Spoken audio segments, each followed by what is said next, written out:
दोस्तों नमस्कार। जैसे मैंने आपसे कहा था कि इस नए साल में कुछ नए सेगमेंट्स आपके लिए मैं शुरू करूँगा और उसी में से ये आज का एक इनिशिएटिव है दोस्तों। आपके जैसे बहुत से मेरे दोस्तों ने मुझे बार-बार सजेस्ट किया है कि आप मार्केट के ओवरऑल वीक के पॉइंट ऑफ व्यू से हमें कुछ गाइड कीजिए, सेक्टर्स और स्टॉक के बारे में भी कुछ गाइड कीजिए। तो दोस्तों आज का ये जो सेगमेंट हम स्टार्ट कर रहे हैं, खबर से खबरदार। ये हर रविवार एवरी संडे आपके लिए आएगा जिसके अंदर हम अगले पूरे वीक में क्या अलग-अलग न्यूज़ मार्केट को इम्पैक्ट कर सकती है या पिछले वीक में जो ऐसी न्यूज़ जो अगले वीक में अभी आने वाले इम्पैक्ट कर सकती है और इसके साथ ही साथ सेक्टरल आउटलुक के बारे में भी चर्चा करेंगे कि किन सेक्टर्स के ऊपर हमें बुलिश पॉइंट ऑफ व्यू से या मार्केट के अंदर अच्छा खासा मूव हो सकता है, इस पॉइंट ऑफ व्यू से ध्यान देना है। तो ये जो सेगमेंट है दोस्तों, ये वीडियो का सेगमेंट इसी से रिलेटेड डेडिकेटेड होगा।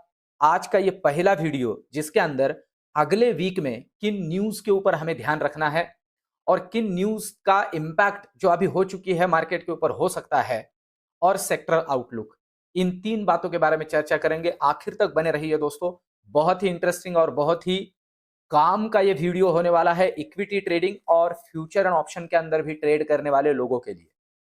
तो सबसे पहली बात तो एक न्यूज़ जो शुक्रवार के दिन मार्केट में आई और वो न्यूज़ दोस्तों आपके सामने है।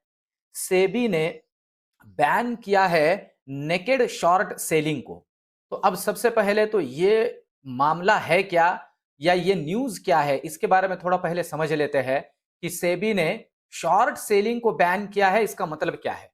इसका मतलब ये है कि मार्केट के अंदर जो हम शॉर्ट सेलिंग देखते हैं, उसे बैन कर दिया गया है, खास करके ऑप्शन के अंदर जो देखी जाती है, क्योंकि शॉर्ट सेलिंग का ज़्यादा जो डायरेक्ट हमारी पहचान है, वो शॉर्ट सेलिंग की ऑप्शन के रिलेटेड है। पर आपकी जानकारी के लिए बता दूं, ये जो सेबी ने बैन किया है शॉर्ट सेलिंग, इसका फ्यूचर एंड ऑप्शन से कोई लेना देना नहीं है। आपके जानकारी के लिए बता दूं, ये एफ एंड ओ का शॉर्ट सेलिंग नहीं है, ये नेकेड शॉर्ट सेलिंग है। अभी नेकेड शॉर्ट सेलिंग का मतलब क्या होता है, इसे समझ लेते हैं। देखिए, दो प्रकार से मार्केट के अंदर ट्रेड होते हैं, दो अलग अलग टाइप के स्टॉक्स होते हैं।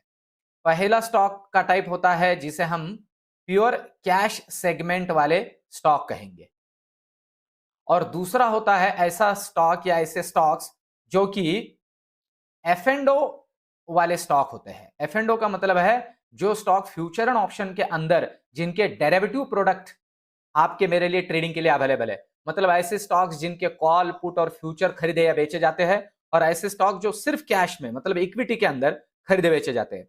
तो ये जो शॉर्ट सेलिंग का आरबीआई ने बैन किया है, ये कैश सेगमेंट में जो प्योरली कैश सेगमेंट में जो स्टॉक ट्रेड होते हैं उनके लिए है।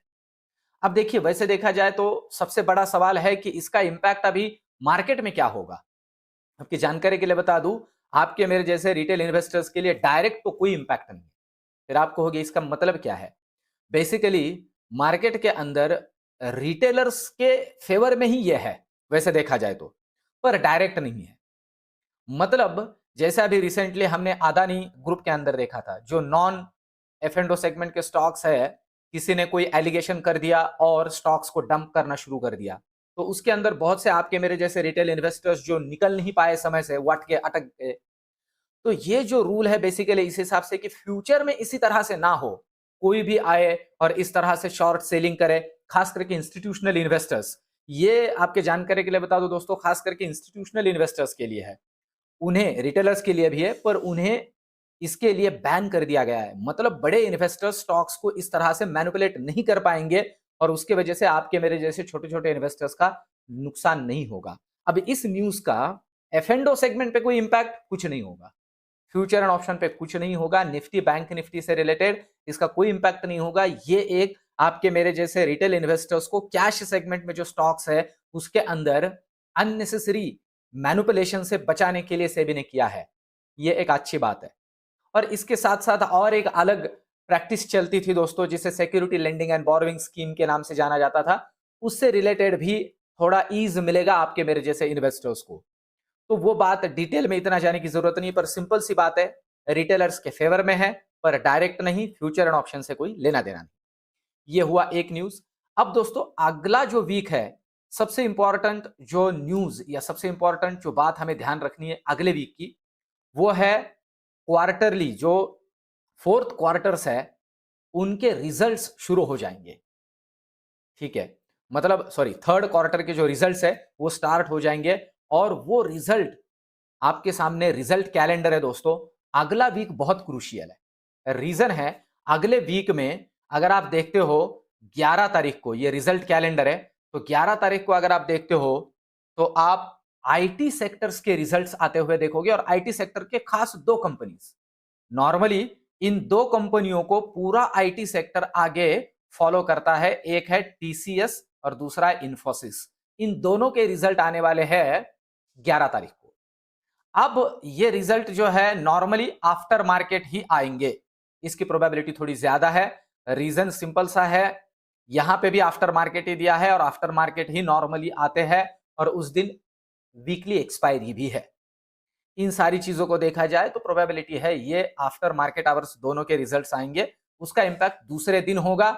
पर अब एक बात यहां समझने जैसी दोस्तों, आईटी सेक्टर के लिए पिछला क्वार्टर कैसे रहा है इसे ध्यान में लेना है, तो रिजल्ट उस तरह से आएंगे। बहुत ज्यादा बुरा भी नहीं रहा, बहुत ज्यादा अच्छा भी नहीं रहा, हम कह सकते हैं कि एक तरह के न्यूट्रल रहा लास्ट क्वार्टर। पर अभी भी थोड़ा आईटी सेक्टर के अंदर एक तरह का हम प्रेशर देख रहे हैं, पर जैसे जैसे यूएस मार्केट संभलेगा आईटी सेक्टर ग्रो करेगा। लास्ट क्वार्टर के पॉइंट ऑफ व्यू से कुछ खास रिजल्ट की उम्मीद आईटी सेक्टर में नहीं करनी चाहिए। इसका मतलब आईटी सेक्टर के अंदर हमें थोड़ा प्रॉफिट बुकिंग के लिए भी रेडी होना चाहिए, ये भी है। और इन दोनों के रिजल्ट आगे आने वाले आईटी सेक्टर की कंपनियों के लिए हमारे एक फोरकास्ट बनेंगे, तो हम वो भी काम कर सकते हैं, वो भी ट्रेड और उसके पॉइंट ऑफ व्यू से भी हम तैयारी कर सकते हैं। तो ये हुआ नेक्स्ट क्वार्टर के पॉइंट ऑफ व्यू से ये जो रिजल्ट्स है ये आने वाले हैं। और इसके अलावा अगर हम देखें तो 12 तारीख का भी एक दिन इसमें जोड़ सकते हैं, तो उसके उस दिन देखिए एचसीएल टेक्नोलॉजी, विप्रो, ये दो है। और इंश्योरेंस सेगमेंट्स में से एचडीएफसी लाइफ इंश्योरेंस का आने वाला है। देखिए इंश्योरेंस सेगमेंट के लिए दोस्तों यहां से आगे के दो क्वार्टर, मतलब आगे का क्वार्टर, ये लास्ट वाला क्वार्टर जिसे जेएफएम कहा जाता है, ये बहुत तगड़ा होता है। तो लास्ट क्वार्टर भी इनके लिए अच्छा रहा है, तो रिजल्ट ठीक ठाक रहेंगे, इंपैक्ट भी पॉजिटिव देखा जा सकता है। इसके अलावा बाकी तो ठीक ठाक वाली कंपनीज है। अब उसके आगे के क्वार्टर के अगले वीक के अंदर हम नेक्स्ट संडे चर्चा करेंगे कि क्या क्या और स्टॉक्स को हमने ध्यान में लेना चाहिए। तो ये तो हुआ sectoral outlook, sectoral in the sense कंपनियों के रिजल्ट के पॉइंट ऑफ व्यू से आउटलुक। तो दो बातें तो यहां समझ में आ रही है, आईटी सेक्टर का रिजल्ट उतने ठीक ठाक या उतने खराब भी आने की प्रोबेबिलिटी नहीं है, और साथ ही साथ लाइफ इंश्योरेंस सेगमेंट में से एचडीएफसी का रिजल्ट है, वो रिजल्ट आगे हमें बाकी जो इंश्योरेंस कंपनीज है उनके लिए कैटलिस्ट का काम करेगा। अब चलते हैं और एक चिंता वाली बात है उसके ऊपर, और ये फ्राइडे हुआ है, और वो बात है दोस्तों जो आपके सामने है, यूएस बॉन्ड यील्ड जो है वो अगर आप यहां देख रहे हो तो शुक्रवार के दिन यूएस बॉन्ड यील्ड में एक उछाल देखा गया है, आप देख सकते हो ये, और ये ठीक ठाक वाला उछाल है ऐसे हम कह सकते हैं।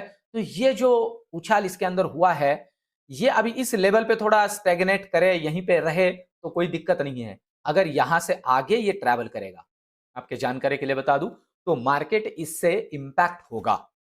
और जहां तक मैं सोच रहा हूं दोस्तों, मैंने इसके पहले भी आपसे कहा है कि प्रोबेबिलिटी है जो नेक्स्ट वीक है इसके अंदर थोड़ी और बढ़ोतरी देखी जा सकती है। रीजन पता है क्या है? रीजन ध्यान रखिए, मैंने जैसे आपसे कहा भी है 19 जनवरी, ये थोड़ा एक इसमें इंपैक्ट के लिए थोड़ा ज्यादा ध्यान देने जैसी डेट है। रीजन बड़ा सिंपल सा है, यूएस गवर्नमेंट ने जो बिल पास किया था 19 जनवरी तक, जो डेट से रिलेटेड, गवर्नमेंट डेट से रिलेटेड, तो वहां खत्म हो रहा है, तो वो कुछ चीजें थोड़ा बवाल होने की भी प्रोबेबिलिटी है। तो इसके ऊपर ध्यान रखते हुए चलिए, फिर से ये इंपैक्ट करेगा मार्केट को, एफआईआईस को, और वो भी डिस्टर्ब हो सकते हैं। तो रियल टाइम इसके ऊपर हम ध्यान में रखेंगे। अब कौन से दो सेक्टर नेक्स्ट वीक के पॉइंट ऑफ व्यू से हम ध्यान में रख सकते हैं एक अच्छे मूवमेंट के पॉइंट ऑफ व्यू से?